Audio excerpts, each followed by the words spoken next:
Olá, meus amigos.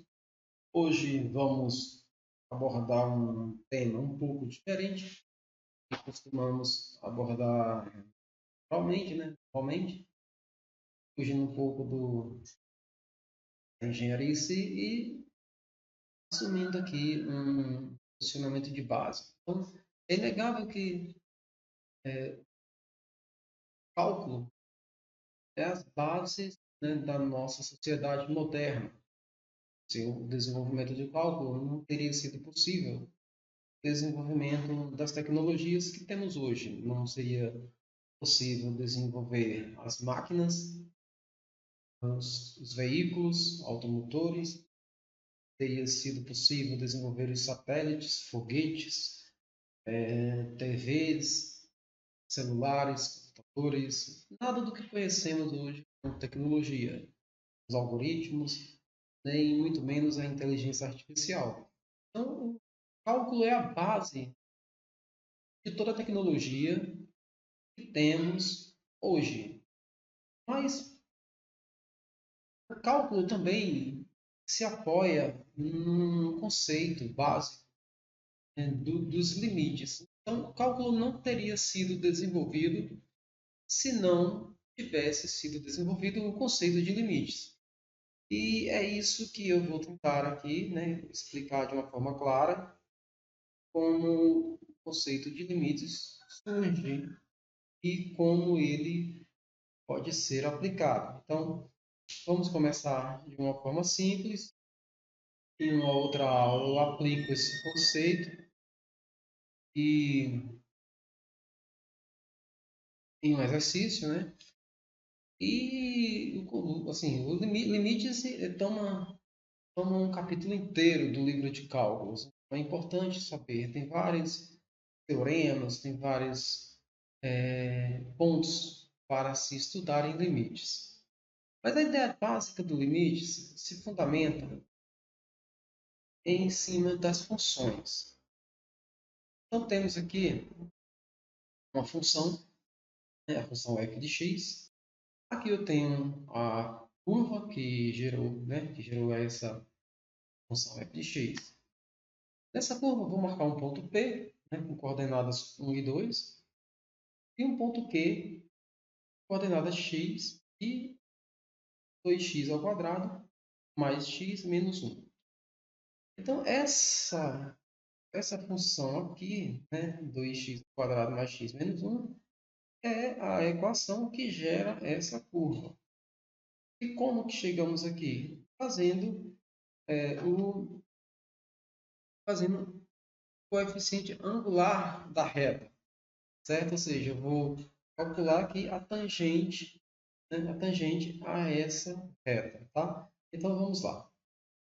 Para isso eu tenho que, né, fazer um cateto oposto, dividir por adjacente.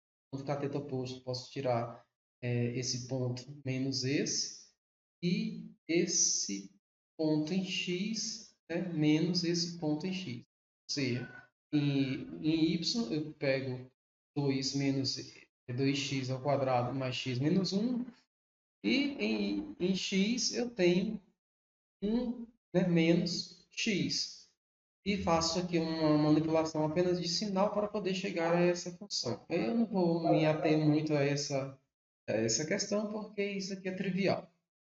Mas vamos entender uma coisa. Eu tenho x menos 1. Então, eu não posso assumir valores de x para 1. Porque se eu assumir valores de x igual a 1, eu vou ter zero, vou zerar o denominador e eu não vou conseguir aí dar sentido a essa equação. Vamos observar que nesse gráfico, x é menor do que 1. Eu vou fazer com que o ponto P se aproxime, aliás, eu vou fazer com que o ponto Q se aproxime do ponto P sem chegar ao ponto P. E vamos ver o que acontece aqui com o nosso valor funcional. Ok? Então vamos lá.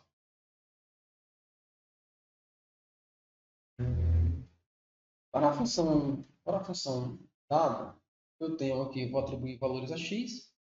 Eu vou atribuir valores a x e eu vou ter como consequência valores funcionais de f de x, que vai ser dado por esse aqui.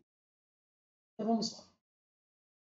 Quando x é zero, substituindo, né, lembre que para cada valor de x eu vou substituir nessa função e vou ter um valor de f de x. Então quando x é zero, eu terei f de x igual a 3.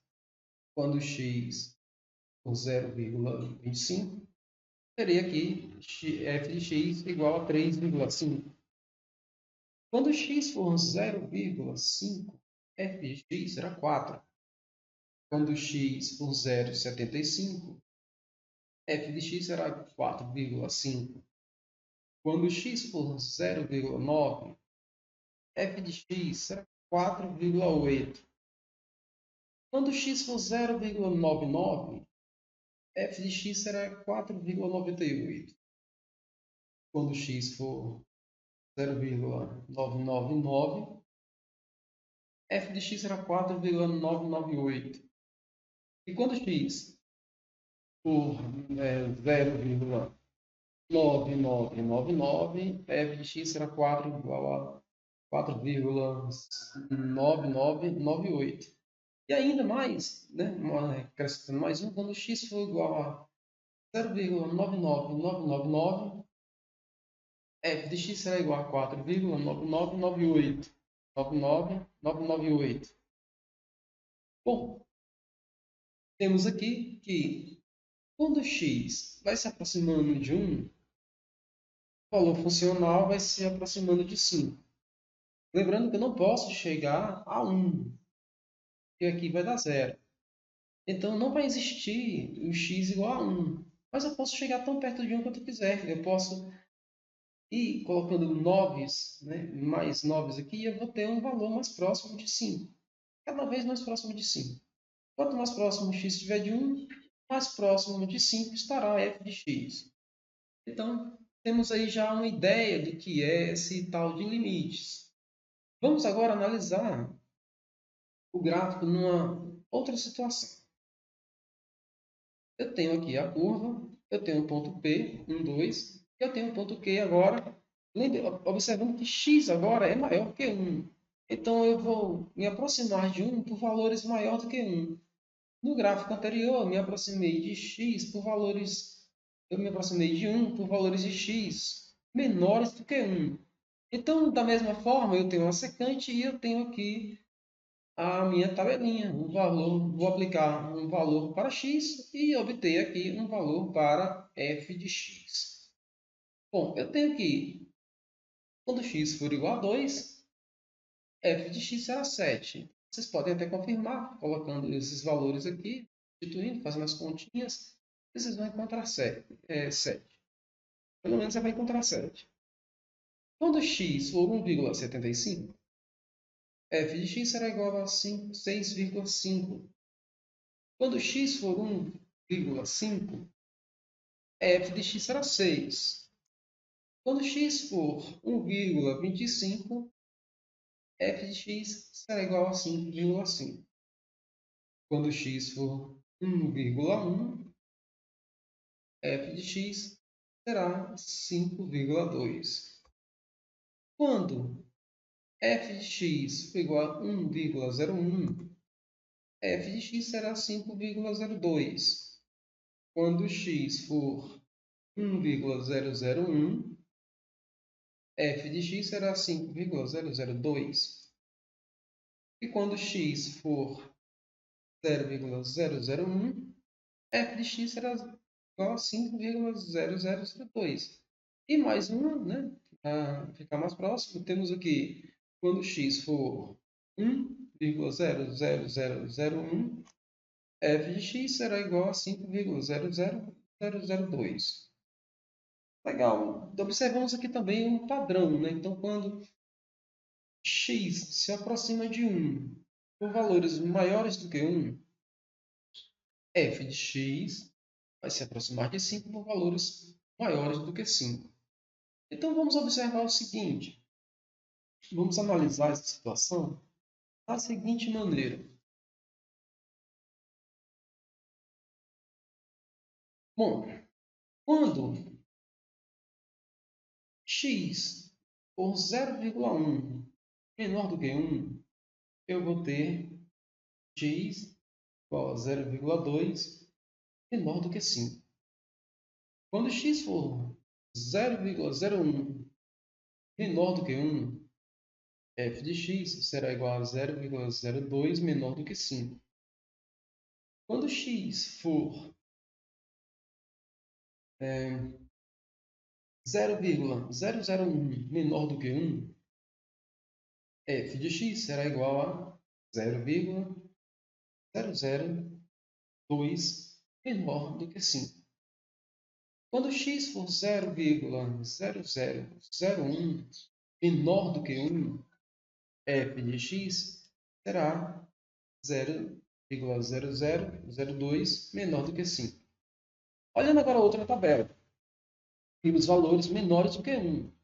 Vamos agora analisar valores maiores do que 1. Então, temos quando x for 0,1 maior do que 1, teremos f de x igual a 0,2 maior do que 5. Tá?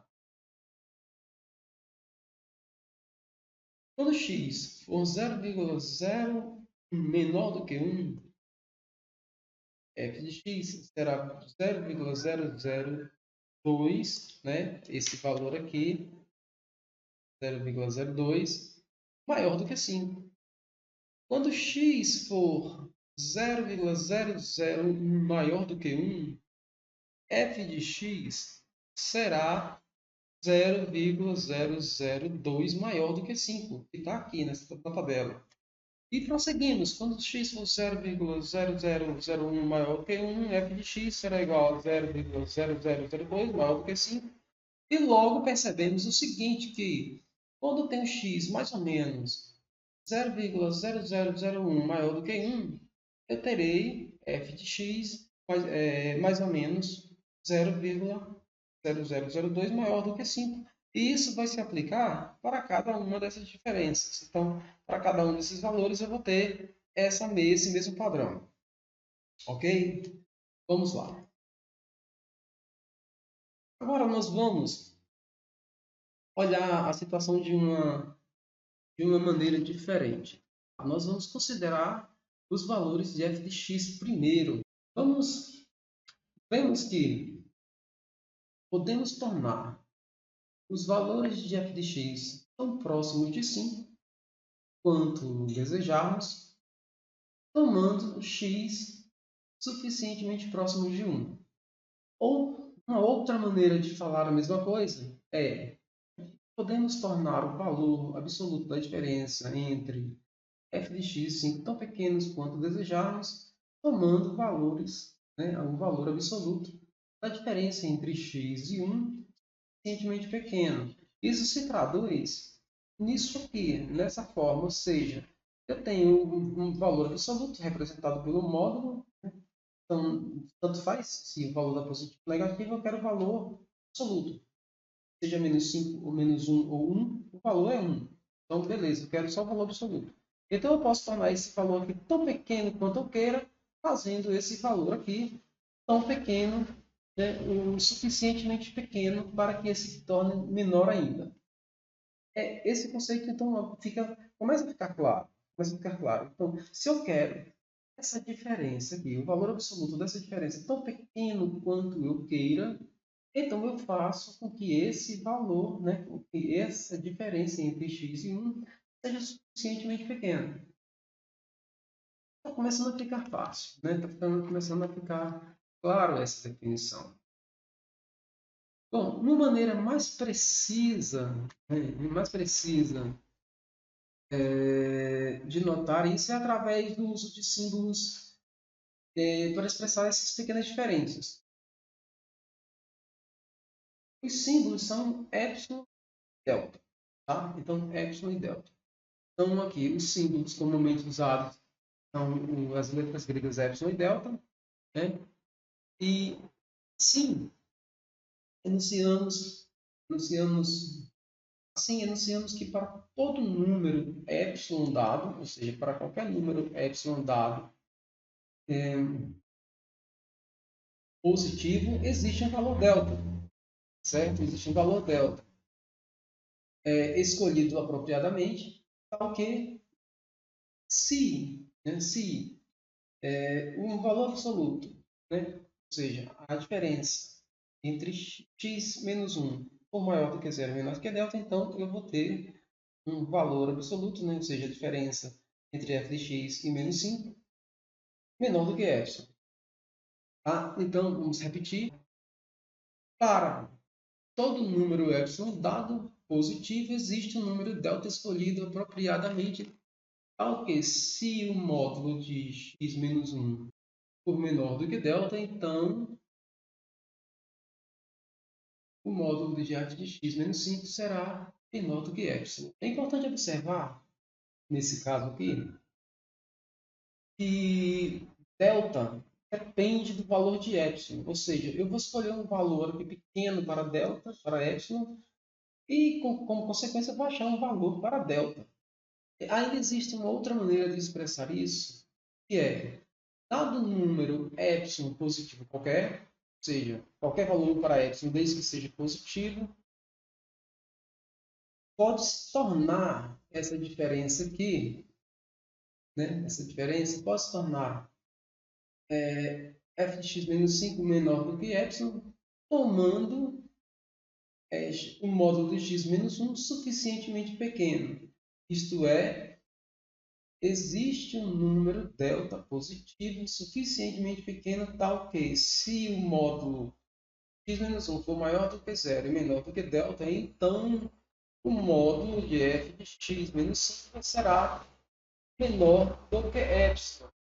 Vamos entender isso graficamente agora, tá? Vamos entender isso graficamente. Eu tenho aqui a curva, né? Então, a curva que foi gerada pela equação, pela função. Aqui eu tenho o ponto 1, né? O que seria o ponto 1? Então, eu tenho 1, né, no eixo x e 5 como sendo aqui o valor funcional. Nós sabemos que não podemos chegar em 1, né, porque iria dar zero no denominador, e também não vamos chegar em 5, vamos chegar próximo de 5.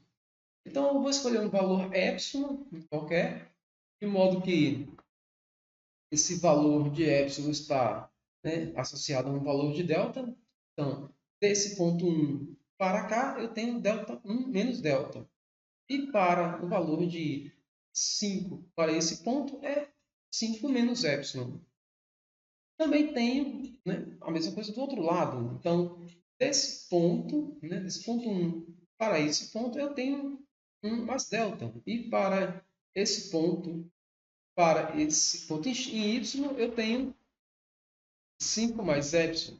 Então, de modo que eu vou escolher um delta, aliás, de modo que eu vou escolher um valor para epsilon, que é a distância entre 5 e esse ponto, de modo que qualquer valor de delta que for escolhido, né, qualquer valor de delta que esteja dentro desse espaço, vai cair aqui dentro, certo? Qualquer um, seja de um lado ou seja do outro. Então, qualquer valor de epsilon que eu escolher, eu vou ter um valor de delta, de modo que quando eu for encontrar o valor funcional, ele vai cair dentro desse espaço, ou seja, dentro do valor de delta, de epsilon. Tá? Então, essa é a ideia básica de limites. E não fica só por aí, mas o entendimento dessa ideia vai aflorar, né, vai aflorar o entendimento para as outras, né, para os teoremas que virão em aulas futuras. Mas agora eu vou mostrar uma definição apropriada para o limite.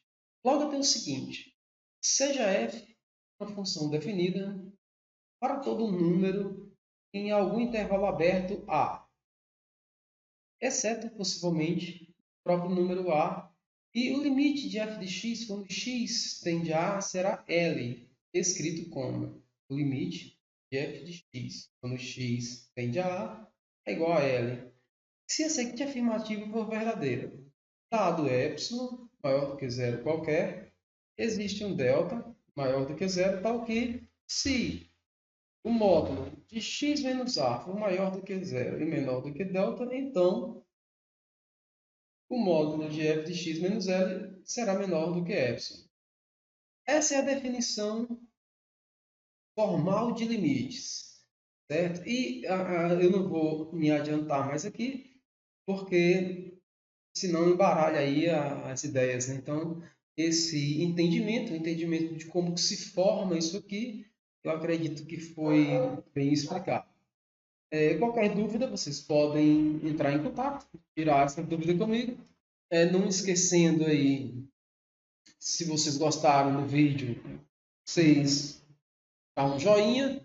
Se você não for inscrito aqui no canal, por favor, se inscreva, ative o sino e deixa um comentário aí. Se vocês comentarem aí pedindo que eu faça um exercício a respeito dessa parte aqui do cálculo de limites, eu farei um vídeo com um ou dois exercícios mostrando a aplicação direta dessa forma, do jeito que está, né, com essa definição.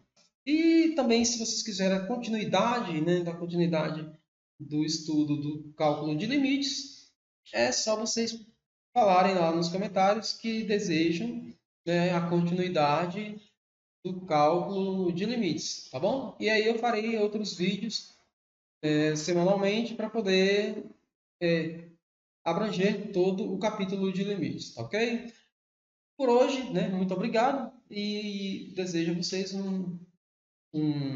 bons estudos e até a próxima.